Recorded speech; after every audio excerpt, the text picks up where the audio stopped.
There was a disturbing Undercover report recently that revealed in Newsday, which is a Long Island newspaper, it showed discriminatory practices amongst real estate agents.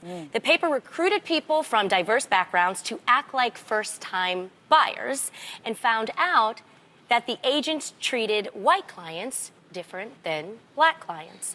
For example, black men were told that the houses in a white neighborhood were too expensive for their budget, while white clients were reportedly warned about gang violence in what the agents felt were bad areas. Wow. So, ladies, do these results surprise you? No, they do not surprise me at all.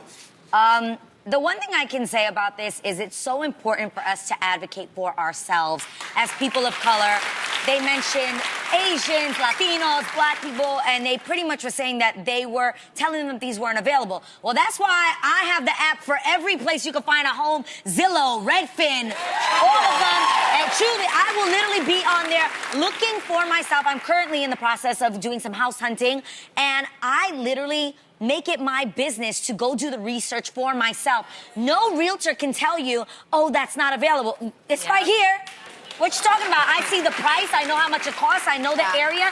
So I think it's so important that we advocate for ourselves and be somewhat knowledgeable, even though it ain't right what's going on. And you shouldn't have to do all that. You absolutely should not have You're to. paying them so you That's don't the have part. to do all of that. Yeah, they're getting a Then huge... don't use mine. Obviously, that's against the law. So how can we hold these real estate agents accountable? Well, first of all, I think it's our job to call it out if a real estate agent gives you any generalization or any stereotypes or any moves like this. And don't work with them. Right. And just to tell you, or just to expand on what you said, Tamara, it is actually illegal. Real estate agents are barred from talking to clients about the backgrounds of people who live in neighborhoods, and they are required to provide equal guidance about areas in which they want to live. So when you call them out and you put them in their place, like, what do you mean by that? What do you mean by telling me that exact statistic? And put them in the spot so that they know that we are privy to that not being okay. Absolutely. Make sure, and I think Make letting them them know, embarrassed about listen, it. I'm Knowledge is knowledgeable. power. I know what's going on. I know my rights. I know what's illegal. I know. And I know what you're trying to do. Exactly. So important.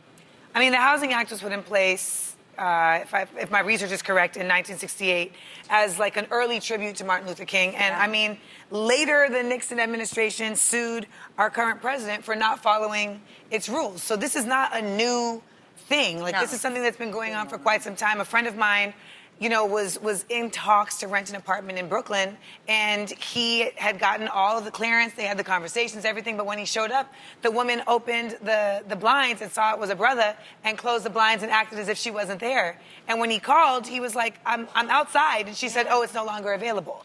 So I think a lot of times people also don't understand how blatant these kinds of experiences can happen. It seems like when we talk about it on the show that it's a little bit more nuanced and a little bit more like, oh, like subtle. And sometimes it's just very direct, and it doesn't just happen in southern states. It happens all over the nation. Super common, actually. Yeah. Like, this has happened to a lot of people. I know in New York City, there was actually, I don't know what the name of the act is. I just know that even when I lived in luxury buildings, there actually is something that they do where there's a certain amount of apartments that have to be for low-income housing. Do you know this? That in New York City, literally a lot of the luxury high-rise buildings, they are required to fulfill their apartments, like, with people that are low income. And I actually applaud that. I think originally I used to... They do a lottery, don't they? They do, yeah, it's a lottery, exactly.